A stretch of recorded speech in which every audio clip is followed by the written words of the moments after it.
मैंने हर्षिता मैम के काफ़ी सारे वीडियोस को देखा और उनका मैंने काफ़ी डिटेल्ड में एनालिसिस करा और उसके बाद में मुझे जो इनसाइट्स मिली है, जो लेसन्स मैंने सीखे हैं वो इतने यूनिक हैं कि जब आप उनको अपने एसे में अप्लाई करोगे, तो आपको भी काफ़ी अच्छा स्कोर मिलेगा। बट बिफोर दैट देखो आपको ये समझना होगा कि एसे एक ऐसा पेपर है जहाँ पे उनका स्कोर 144 है और आज के टाइम पे अधिकतर स्टूडेंट्स का स्कोर 100 के अराउंड रहता है, उसके ऊपर जाना भी मुश्किल है। अगर आपने जो लेसन्स मैं बताऊंगा वो समझ के आप अपने स्कोर को इस तरफ लेकर आ गए, तो ये गारंटीड है कि आपका आईएएस, आईपीएस, आईएफएस जो भी आपकी ड्रीम सर्विस है वो आपके इसी पेपर से हो जाएगी। क्यों? क्योंकि जीएस और ऑप्शनल में इतना भी स्कोर का डिफरेंस नहीं आता जितना एसे में आ रहा है। और सबसे बड़ी बात यह है कि एसे के अंदर आपकी नॉलेज ज़्यादा मैटर करती ही नहीं है। यानी कि अगर आपका फर्स्ट अटेम्प्ट भी है, अगर आपकी नॉलेज इतनी ज़्यादा अच्छी नहीं है, स्टिल अगर आप एसे का थिंकिंग पैटर्न सीख जाओगे, तो आपको बहुत अच्छा स्कोर मिल सकता है। तो इस वीडियो को बहुत ध्यान से देखना। But before that here is a brief intro of mine. My name is Satyajit Panchal with the experience of 3 IAS interviews. And अगर आपको कहीं पर भी कोई दिक्कत आती है, आपको फ्री रिसोर्सेज की जरूरत है, देन उसका लिंक मैंने कमेंट सेक्शन में पिन कर रखा है, आप उसको चेकआउट कर सकते हो। ओवरऑल और गोल इज कि मैंने कुछ मिस्टेक्स करिए, आई विल इंश्योर कि आप वो मिस्टेक्स ना करो। ठीक है, अब यहाँ पे आते हैं। तो देखो इस वीडियो में मैं 7 लेसन्स डिस्कस करूंगा as part of reverse engineering topper tricks topper mindset. And देखो हम लेसन्स तो देख लेते हैं, लेकिन वीडियो देखने के बाद में हमें पता नहीं होता उसको कैसे अप्लाई करना है, उसको कैसे सिंथेसाइज करना है हमारे आंसर में। ये वीडियो वही प्रॉब्लम आपकी सोल्व करेगा। बट बिफोर दैट जो मैंने ऑब्जर्व करा, उनको जो एसे में इतना अच्छा स्कोर मिला है वो बहुत ज़्यादा ब्यूटीफुल इंग्लिश के कारण नहीं मिला है। उनको इसलिए मिला है क्योंकि उन्होंने एग्जामिनर के माइंड में ये थॉट डाल पाए वो कि this person thinks like a civil servant. अगर आपने ये थॉट अपने कॉपीज के जरिए एग्जामिनर के माइंड में डाल दिया, और ये मैंने एथिक्स में भी देखा है, मैंने जीएस में भी देखा, ऑप्शनल में भी देखा, तो ये माइंडसेट आपको रखना है कि भाई आप एग्जामिनर को दिखा सको that this person thinks like a civil servant. अब आते हैं लेसन 1। जो मेजोरिटी स्टूडेंट गलती करते हैं वो सीधे स्टार्ट कर देते हैं, बट जो हर्षिता मैम है उन्होंने सीधे ऐसे लिखना, ऐसे राइटिंग स्टार्ट नहीं करी थी। उन्होंने पहले ऐसे को डिजाइन करा था। ठीक है, तो जो एवरेज एस्पायरेंट होते हैं वो क्या करते हैं, पहले टॉपिक पढ़ते हैं, फिर कुछ आइडियाज उनके माइंड में आते हैं, है ना। मेजोरिटी यही करते हैं, मैंने भी इनिशियली काफी यही करा है। फिर उसके बाद में वो लिखना शुरू कर देते हैं और उनका स्ट्रक्चर वीक रह जाता है। आपको असल में क्या करना है, जो मैंने हर्षिता मैम की कॉपी में पैटर्न ऑब्जर्व करा कि पहले उन्होंने टॉपिक पढ़ा। ठीक है, उनकी वीडियोस में भी उन्होंने इसके बारे में बात करी। तो पहले वो टॉपिक पढ़ते थे, फिर उसका एक हिडन मीनिंग पता करने की कोशिश करते थे 1-2 मिनट लगा के। फिर उसके बाद में ब्रेनस्टॉर्म वो करते थे ताकि उसके थीसिस, एंटीथीसिस, उसके रिगार्डिंग एनेक्डोट वो ढूंढ सके। फिर एक ब्लूप्रिंट यानी कि एक आपका ओवरऑल वो स्ट्रक्चर बनाते थे that how they are going to write, and then she started writing the essay. तो ये अप्रोच उनका रहता था।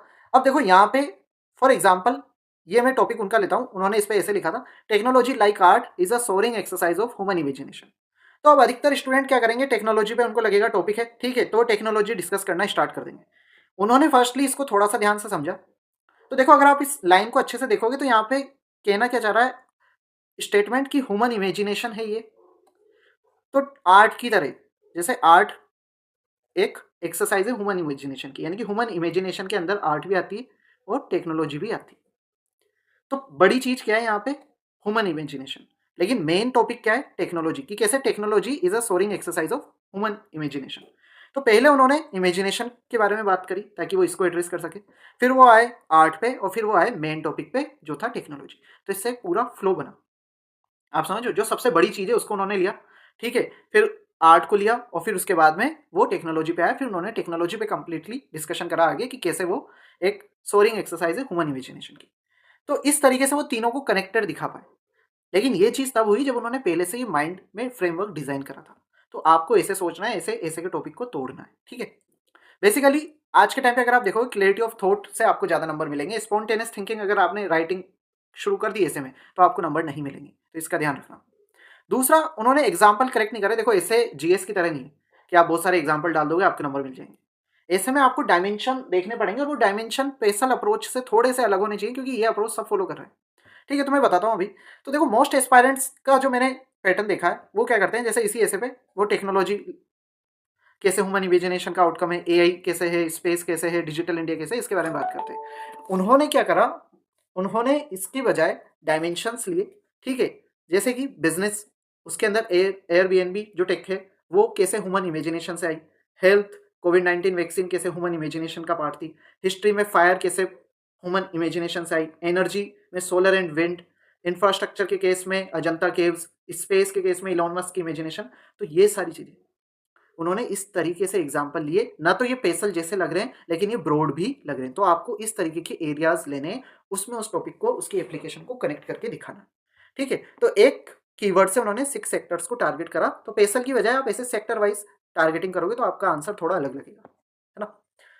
इसके बाद में हर एक पैराग्राफ जो है ना वो एक नए क्वेश्चन को आंसर करना चाहिए। तो देखो इसके लिए उन्होंने क्या करा, काफी बार क्या होता है ऐसे रिपीटेटिव होता है और पैराग्राफ्स के बीच में कोई कनेक्शन नहीं होता। तो जो हर्षिता मैम के केस में मैंने देखा कि उन्होंने क्वेश्चन को आंसर करा और फिर एक ट्रांजिशन क्रिएट करा। फॉर एग्जाम्पल जैसे मैं दिखाता हूँ कि एक डायमेंशन था व्हाट क्रिएट्स इमेजिनेशन। ठीक है, तो इमेजिनेशन आखिर पैदा कैसे होती है। तो जब हमें कोई चीज की जरूरत होती है तो हम उसके बारे में सोचते हैं। जैसे आप ऐसे में अच्छा स्कोर करना चाहते हो यूपीएससी को क्लियर करने के लिए, ठीक है, ये नीड है तो आपके माइंड में आइडियाज आएंगे, है ना। फिर नीड से जितनी ज़्यादा नीड होगी उतनी ज़्यादा क्यूरियोसिटी होगी। That's why you are watching this video to learn essay writing. ठीक है, क्यूरियोसिटी जब आपकी होती है तो आप क्रिएटिव भी हो जाते हो, आप सॉल्यूशन ढूंढने लगते हो। जब आप क्रिएटिव होते हो तो आप इनोवेशन लेकर आते हो, और जब आप इनोवेट करते हो तो कोई ना कोई टेक्नोलॉजी आप डेवलप कर देते हो, कोई टेक्निक आप डेवलप कर देते हो। तो इस तरीके से उन्होंने इमेजिनेशन किससे शुरू हुई, नीड से, और नीड से curiosity, creativity, innovation, and then finally she landed at technology. इस तरीके से उन्होंने दिखाया कि कैसे technology is a soaring exercise of human imagination. ऐसे आपको फ्लो बनाना है। ठीक है, हम कॉपी भी पढ़ लेते हैं लेकिन हमें समझ में नहीं आता कि उससे लेसन क्या लेना है। वो लेसन मैं यहाँ पे आपको दिखा रहा हूँ, कॉपीज तो आप भी पढ़ सकते हो। ठीक है, तो मेनली आपको हेडिंग चेंज नहीं करनी, आपको पॉइंट्स देने हैं और वो पॉइंट्स कनेक्टेड होने चाहिए एक के बाद एक पूरे फ्लो में। ठीक है, और उसके लिए आप क्या कर सकते हो कि नीड क्रिएट्स क्यूरियोसिटी, ऐसा आपकी लास्ट लाइन होगी इस पैराग्राफ की। फिर उसके बाद में आप क्यूरियोसिटी, क्यूरियोसिटी वाले पैराग्राफ को जब आप लिख रहे हो तो उसकी लास्ट लाइन आप रख सकते हो कि curiosity also strengthens human imagination through creativity. फिर आप क्रिएटिविटी के बारे में बात करो, तो ऐसे लास्ट लाइन ट्रांजिशन के तौर पे काम करेगी जो मैंने यहाँ पे बताया। ठीक है, इसके बाद में हाईएस्ट मार्क देखो, इसके बारे में मैंने भी बात करी, इसको कहते हैं अपोजिट थिंकिंग फ्रेमवर्क। ठीक है, ये आपको इससे ज़्यादा नंबर मिलेंगे। काफ़ी सारे स्टूडेंट सिर्फ उस टॉपिक को डिस्कस करते हैं, आपको थोड़ा अपोजिट व्यू लेना है, थोड़ा अलग व्यू लेना है। ये सबसे बड़ा लेसन है जो मैंने देखा। ठीक है, क्वाइटली क्या टॉपिक कहना चाह रहा है इसका मैं एग्जाम्पल देता हूँ, आपको अच्छे से समझ में आएगा। तो एक ऐसे था उनका, if you want to test a man's character give him power. तो अधिकतर स्टूडेंट कैसे डिस्कस करेंगे कि पावर रिवील करती है कैरेक्टर को। ठीक है, यहाँ पे उन्होंने एक और डायमेंशन निकाला, क्या हम टेस्ट कर सकते हैं man's character without giving him power. ठीक है, तो ये उन्होंने एक डायमेंशन लिया, can character be revealed without power. तो यहाँ पे गांधी जी का एग्जांपल दिया, मदर टेरेसा का। ठीक है, कि कैसे उन्होंने मॉरल ऑथोरिटी दिखाई, सर्विस करी, और कैरेक्टर बियॉन्ड ऑथोरिटी, उनके पास कोई पावर नहीं थी बट उनका जो कैरेक्टर था वो रिफ्लेक्ट भी हुआ without even power having power. तो ऐसे आपको सोचना है। आई होप अभी आपको समझ में आ रहा होगा कैसे ऐसे में आपको थिंकिंग रखनी होती है। ठीक है, तो एक हिडन क्वेश्चन जो है ना उसका आपको ध्यान रखना है कि आपका एक कंप्लीटली डिफरेंट डायमेंशन ओपन हो जाए उससे।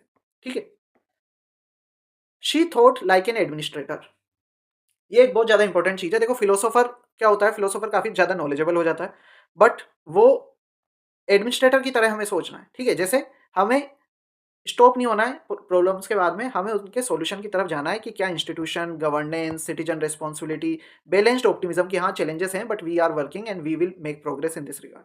तो इस तरीके से आपको सॉल्यूशन की भी बात करनी है एंड में। फॉर एग्जाम्पल जैसे टेक्नोलॉजी है तो टेक्नोलॉजी के जो इश्यूज हैं वो उन्होंने डिस्कस करे कि भाई साइबर क्राइम हो रहा है, क्लाइमेट चेंज हो रहा है, जो पॉल्यूटिंग इंडस्ट्री उनके कारण, वेपन ऑफ मास डिस्ट्रक्शन भी डेवलप हो रहे हैं यही टेक्नोलॉजी के कारण। ठीक है, जो पार्ट है ह्यूमन इमेजिनेशन का। तो फिर उन्होंने एंड में एथिक्स की बात करी कि हमें एथिक्स की जरूरत है, हमें इंस्टीट्यूशंस की जरूरत है, सिटीजन की भी रिस्पॉन्सिबिलिटी की जरूरत है।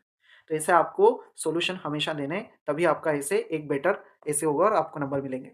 ठीक है, सारा फोकस हमें इस बात पे करना है कि कैसे हम एग्जामिनर को दिखा सके we think in a constructive way and we think like a future civil servant. ठीक है, दूसरा उन्होंने सर्कल ऑफ लाइफ एंडिंग, ये भी काफी इंपॉर्टेंट है। इसको पर्सनली मैंने भी यूज करा था जब मुझे 137 मार्क्स मिले थे, और इससे मुझे काफी, ये मैंने काफी टॉपर्स की कॉपीज में भी देखा ये अप्रोच।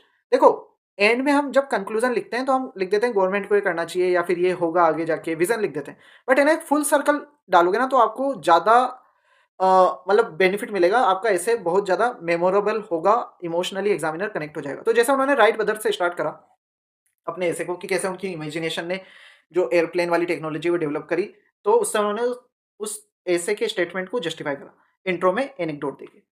अब जब वो एंडिंग कर रहे थे तब भी उन्होंने राइट ब्रदर्स को लेकर आए वो कि हमें भी ये सारी चीज़ें करनी चाहिए ताकि more Wright brothers can give their ideas there imagination a shape of technology, इस तरीके से। तो आपने जो इंट्रो में स्टोरी करंट अफेयर एनेक्डोट कुछ भी डाला है ना, उसको एंड में फिर से एक बार ब्रीफली मेंशन कर दो, ठीक है। अगर आपने नेगेटिव टोन में डाला है कि वर्ल्ड वॉर टू, मान लो ह्यूमन ग्रीड इस पे ऐसे था, आपने वर्ल्ड वॉर टू मेंशन करी एनेक्डोट में, तो जब आप कंक्लूजन लिख रहे हो उसके पहले आप सॉल्यूशन दे ही चुके होंगे, ठीक है। तो जब आप कंक्लूजन लिख रहे हो तब वहां पे वर्ल्ड वॉर टू का रेफरेंस फिर से दो, that this would prevent world from having another world war two kind of scenario in future. तो उससे क्या होगा, आपका इंट्रो और जो कंक्लूजन है वो दोनों कनेक्टेड हो जाएंगे, तो फुल ऐसा लगेगा कंप्लीट ऐसे लाइक अ मूवी, ठीक है।